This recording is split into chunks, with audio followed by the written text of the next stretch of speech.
పాఠశాల ఏం చేస్తాను ఏడుస్తాడు, అదొకటి.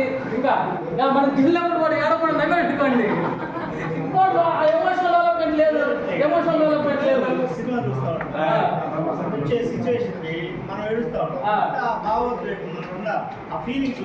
పిల్లల గురించి చెప్తున్నాను సార్.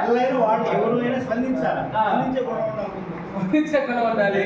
ఇంకా కూడా సార్, ఇంకా కూడా మనం అడగాలి కొన్ని ప్రశ్నలు పిల్లవాడిని. ఏరా నాన్న, ఇంట్లో మీ అమ్మ తిట్టినప్పుడు నీకేమనిపిస్తుంది చెప్పరా నాన్న?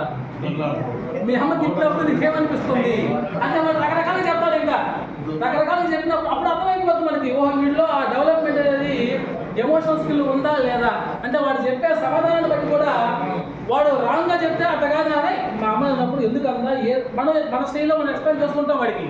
అలా కాకుండా వాడు ఇంకో రకంగా చెప్పాడు అలా చేయకూడదని చెప్తాము, సక్కగా చెప్తే మనం నోట్ చేసుకుంటాం. ఆ విధంగా తరగతిలో ఉండే ప్రతి పిల్లవాడిని కూడా అడిగి ప్రతి బిడ్డ స్పందించే విధంగా ఏర్పాట్లు చేయాలి ఈ సోషియో ఎమోషనల్ స్కిల్స్ అని చెప్తున్నారు సార్. కాబట్టి ఈ విధంగా ప్రతి పిల్లవాడిని కూడా స్వేచ్ఛగా మాట్లాడేటట్టు చేయాలి, వాడి భావాలను గౌరవించాలి. అప్పుడు మాత్రమే పిల్లవాడు బాగా మాట్లాడతాడు. సో ఇవన్నీ కూడా మనకి 4 కార్నర్స్ లో భాగం. ఇప్పుడు చెప్పండి సార్, 4 కార్నర్స్ అంటే ఏం చెప్పే? ఫస్ట్ ఫిజికల్ డెవలప్మెంట్, శారీరక అభివృద్ధి. దాంట్లో సూక్ష్మ కండరాలు, స్థూల కండరాలు చెప్పి 2 భాగాలు ఉంటాయి. సూక్ష్మ కండరాలు అంటే ఏం చెప్పుకున్నాము? కన్ను, చేతి వేలు కానీ కాలు, మునివేళ్ళ సమన్వయంతో చేయగలిగేవి. కాగితంతో పడవలు తయారు చేయటము, పూలను తుట్టడము, పూసలు లెక్క పెట్టడము, బొమ్మలు గీయటము, ఆ బొమ్మలకు రంగులు వేయటము, ఇవన్నీ కూడా ఏంటంటే సూక్ష్మ కండరాలకు సంబంధించినవి. ఇది కాకుండా మిగతా కండరాలకు సంబంధించినవి ఏంటంటే స్థూల కండరాలకు సంబంధించినవి. ఏంటి స్థూల కండరాలు? ఎగరటం కానీ, దుమకం కానీ, విసరడము, పట్టుకోవటము, జిగ్జాగ్ మార్గంలో నడవటము, ఒక సర్కిల్ గీసి ఆ సర్కిల్ మీద నడవండి చెప్పడము, ఒక స్ట్రైట్ లైన్ గీసి ఆ స్ట్రైట్ లైన్ మీద నడవండి చెప్పడము. ఈ విధంగా చేసినట్లయితే వాళ్ళు స్థూల కండరాల అభివృద్ధి జరుగుతుంది. Okay sir.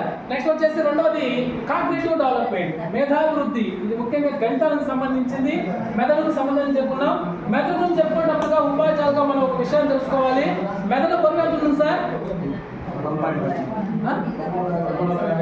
1350 గ్రాములు బరువు ఉంటుంది.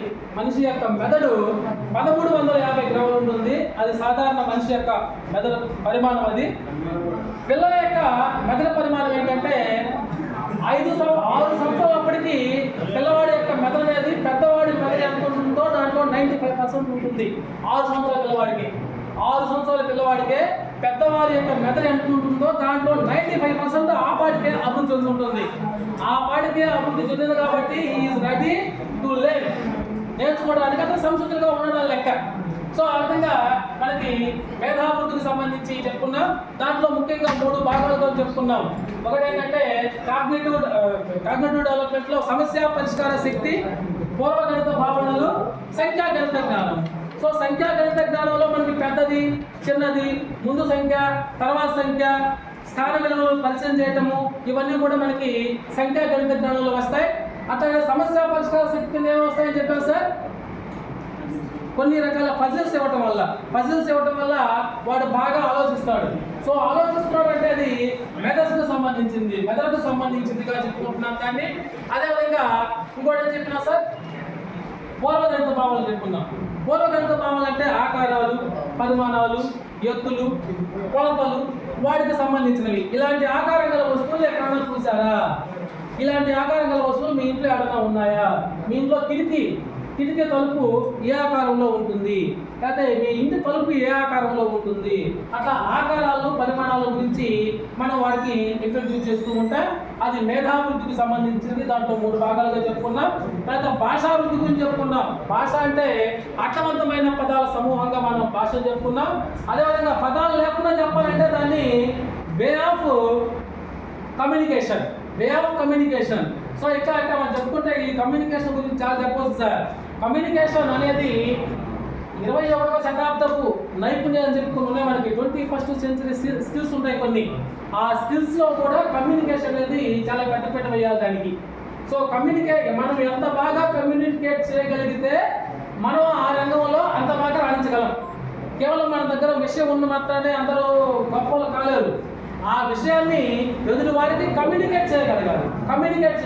కమ్యూనికేట్ చేసినప్పుడు మాత్రమే మనకి సరైనటువంటి రిజల్ట్ దాని ద్వారా వస్తుంది. కాబట్టి communication, the way of communication which express our ideas and feelings to others. మన యొక్క భావాలను కానీ ఆలోచనలు కానీ ఎదుటి వారికి వ్యక్తపరిచేటువంటి ఆ విధానం కూడా భాషగానే చెప్పుకోవచ్చు. సో ఆ క్రమంలో మనం ఇక్కడ జాన్ స్టూవర్ట్ మిల్ గురించి కూడా మనం తెలుసుకోవాలన్నా. తర్వాత వచ్చేసి సోషియో ఎమోషనల్ స్కిల్స్ గురించి చెప్పుకున్నాం. అంటే సమాజంలోని ఇతర వ్యక్తుల పట్ల, తోటి పిల్లల పట్ల ఆ పిల్లవాడు ఏ విధంగా ప్రవర్తిస్తున్నాడు